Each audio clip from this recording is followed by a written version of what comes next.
Hello everyone hello everyone, welcome back to my channel and my new blog. So कैसे हैं आप सब? I hope सभी अच्छे हों। आपकी तीज की तैयारियां चल रही होंगी या फिर बहुत लोगों की हो चुकी होंगी। तो मैं भी अभी रेडी हो रही थी, तो मैंने सोचा मैं एक क्रीम मंगाया है अमेज़ॉन से। तो मैंने सोचा कि चलो इसको आपके सामने ही ओपन करती हूँ। और मैं इसे पहले कभी नहीं यूज़ किया है, फर्स्ट बार ही मैंने इसे मंगाया है। तो देखते हैं क्या है, कैसा है और कैसा रिज़ल्ट रहता है इसका। और चेहरे का तो पूछो ही मत, बहुत गंदा हाल हो रखा है। लोग कितने स्मार्ट हो जाते हैं प्रेगनेंसी में, कितना ग्लो आ जाता है चेहरे पे। इतना मेरा उल्टा ही हो रखा है, बहुत गंदा सा शक्ल हो रखा है। तो अच्छा है ये सब प्रोडक्ट जिन्होंने भी बनाए हैं कॉस्मेटिक्स, तो थोड़ा तसल्ली मिलता है इसको लगा के कि हाँ चलो बाहर निकल सकते हैं। इतने गंदे चेहरे के साथ निकलने में भी बहुत बुरा लगता है। सो अभी देखते हैं इसको अप्लाई करके कैसा रहता है ये।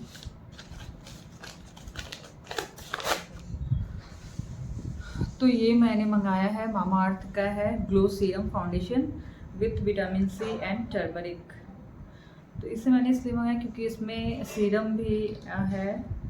तो देखती हूँ इसका रिव्यू, मैंने देखा था तो मुझे अच्छा लगा था। तो देखती हूँ इसे यूज़ करके कि ये कैसा रहता है। तो ये कुछ इस तरह का है। इसमें कई सारे सेट्स होते हैं, तो आप अपने स्किन टोन के हिसाब से उसको सेलेक्ट करके ले सकते हैं। तो मैंने मंगाया है ये। तो अभी मैं अप्लाई करूँगी और देखूँगी कि कैसा है ये।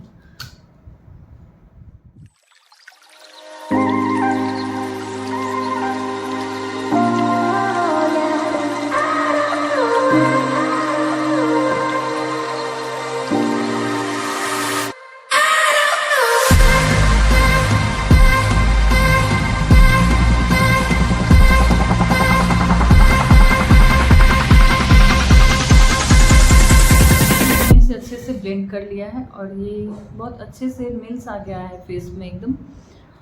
कहीं ओवर नहीं लग रहा और ना ही ऑयली सा फेस लग रहा है। चेहरे पे जो दिख रहे थे अजीब सा डार्क स्पॉट्स, वो भी थोड़ा कम हो गया है। तो अच्छा लग रहा है। मैंने ये प्रोडक्ट मतलब मंगा के कोई गलती नहीं की है। तो अभी हम लोग निकल रहे हैं मार्केट, और निकल रहे हैं या नहीं अभी श्योर नहीं हूँ मैं, क्योंकि प्राण ने सुबह कुछ ऐसा कर दिया जिसकी वजह से हो सकता है कि मेरा जाना कैंसिल भी हो जाए। पर देखती हूँ, रेडी हो गई हूँ तो कहीं मना ना करे पापा। हुआ यूँ कि सुबह डॉक्टर के यहाँ जा रहे थे, इनके दांत का जो ट्रीटमेंट चल रहा है तो उसके लिए। तो इन्होंने पता नहीं, आज इतने दिन से तो मैं साथ जा रही थी तो एकदम सही से जा रहे थे। आज पापा के साथ गए, मेरा कुछ तबीयत ठीक नहीं था, वोमिटिंग हो गई थी तो मैं सुस्त हो गई थी। तभी टाइम हो चुका था इनका, तो पापा के साथ जा रहे थे और गिरते गिरते बचे हैं एकदम से। तभी से पापा बहुत टेंशन में है कि मैं कह रहा था, मुझे लग रहा था कि अब नहीं जाना चाहिए बाहर, बाइक से सेफ नहीं है ये वो थोड़ा डर गए हैं। तो पता नहीं वो मुझे जाने देंगे कि नहीं। अभी नहीं थे, मम्मी और पापा दोनों ही नहीं है, तो मैंने सोचा चलो तैयार हो जाती हूँ तो फिर मना नहीं करेंगे। तो तीज की अभी थोड़ी बहुत रह गई थी, बाकी सारी तैयारियाँ तो हो ही चुकी हैं। मम्मी का जो पहनने वहनने का वो सब तो हो चुका है, पर जो दान करने का चीज़ होता है, फिर शिव पार्वती जी उनका वस्त्र और फ्रूट्स वगैरह और स्वीट्स, ये सब कुछ बाकी थे। तो पहले से तो मम्मा ने मुझे ही बोल रखा था कि जाके ले आने को, पर अभी जब ऐसा हो गया सुबह तो थोड़ा डर रहा। पर मैं रेडी हो गई हूँ ताकि कोई मना ना करे। तो देखती हूँ मैं जा पाती हूँ नहीं, अगर जाऊँगी तो मिलती हूँ मार्केट में। और हाँ, यहाँ 1 साल और मम्मी पहले पूजा कर चुकी है। तो अपने यहाँ तो वहाँ थी बिहार में, जब अपने यहाँ तो वहाँ तो पंडित जी आते थे तो वो पूजा करवाते थे। तो फाइनली हम निकल गए हैं मार्केट के लिए, और प्राण इतना धीरे चल रहे हैं। एक बार कुछ हो जाता है तो फिर आदमी डर जाता है इंसान। तो वो इतना धीरे धीरे चल रहे हैं, लग रहा है पता नहीं कब पहुँचे।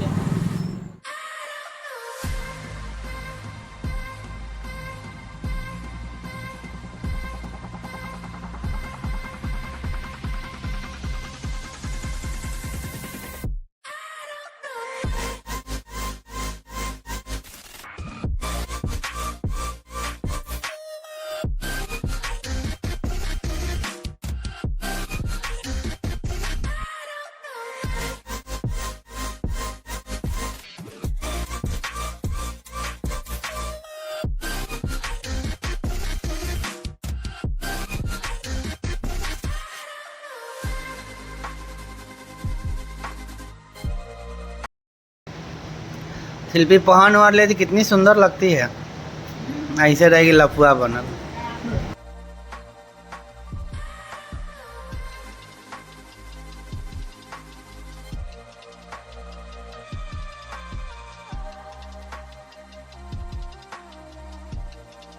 Hello everyone, good evening. सबसे पहले आप सभी को हरतालिका तीज की ढेर सारी शुभकामनाएं। तो अभी पूजा की तैयारियां शुरू हो गई हैं। मम्मी यहाँ पूजा की तैयारी कर रही हैं। और हाँ, मैं तीज का व्रत नहीं रखती हूँ क्योंकि मेरे ससुराल में वहाँ तीज नहीं होता है, नहीं चलता। तो मम्मी का फास्ट है, मम्मी यहाँ पूजा की तैयारी कर रही हैं। मैं बस मम्मी के कहने पे मैंने साड़ी हल्की सी डाल ली है। और कल का आपने शॉपिंग का वीडियो देखा था। आते आते हम लोगों को काफ़ी लेट हो गई थी, जिसकी वजह से हम आगे कुछ बता नहीं पाए क्या लेके आए, क्या क्या लिया, ये सब। शुरू से ही मुझे तीज़ बहुत अच्छा लगता था। मम्मी को जैसे इंतज़ार रहता था, जब शादीशुदा नहीं भी थी मैं तब भी, तो मुझे इंतज़ार रहता था क्योंकि तैयार होना, ऐसे पूजा पाठ अच्छे से करना, ये सब का वो बहुत इंतज़ार रहता था कि मम्मी करेंगी। मैं भी साथ साथ लगी रहती थी। पर अफसोस कि मेरे यहाँ होता ही नहीं है। कोई भी न्यू चीज़ मतलब करने से पहले थोड़ा डर लगता है, तो इसलिए मैंने तीज का व्रत नहीं किया है अभी तक। पर चलिए, भगवान अपना आशीर्वाद बनाए रखे, मेरे प्राण को अच्छी सेहत, अच्छी आयु दे, अच्छा स्वास्थ्य दें। हम दोनों का प्यार बना रहे हमेशा सदा यूं ही।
इस बार मैं खुद लेके आई हूँ साड़ी, पूजा की सामग्री वगैरह, और शिव जी और पार्वती जी। भोलेनाथ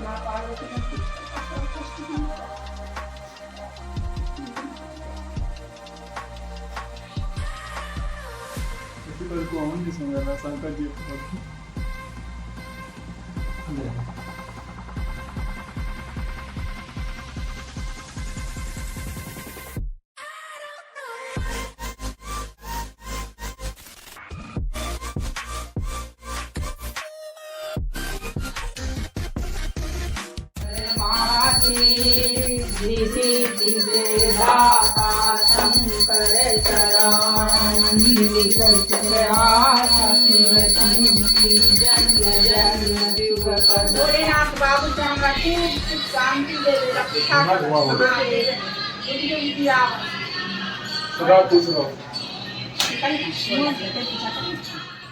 तोल खूब बढ़िया से करके सुहागन बन के बन जाए।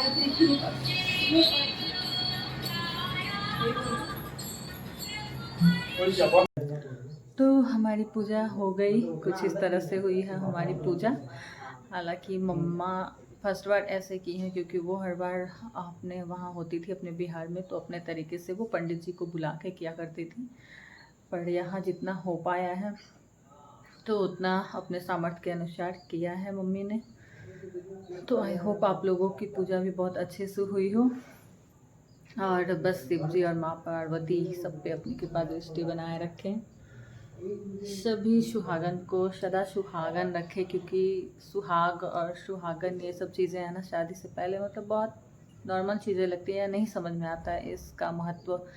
पर जब भी आप शादीशुदा होते हो तब पता चलता है आपको कि सुहाग और सुहागन का कितना मतलब इम्पोर्टेंस होता है, क्या महत्व होता है। तो किसी को नहीं जानते हो बिल्कुल भी, पहले से कोई वो नहीं है, लेकिन जब शादी हो जाती है तो सारा कुछ उसी से होता है। उसकी इतना ही इम्पोर्टेंस, सबसे ज़्यादा इम्पोर्टेंस हो जाती है लाइफ में उसकी। तो बस शिव पार्वती जी हर पति पत्नी के बीच प्यारा सा रिश्ता दे, उनकी तरह हर पति पत्नी का रिश्ता हो, हर सभी सुखी संपन्न से अपना दाम्पत्य जीवन, अपनी मैरिड लाइफ को बिताएं। बस भगवान अपनी कृपा हम सब पे अपनी कृपा दृष्टि बनाए रखे। तो चलिए अभी खाने की भी तैयारी करनी है, देखते हैं क्या बनता है। तो गाइस मिलते हैं नेक्स्ट ब्लॉग में, तब तक के लिए टाटा बाय बाय। दिगंबर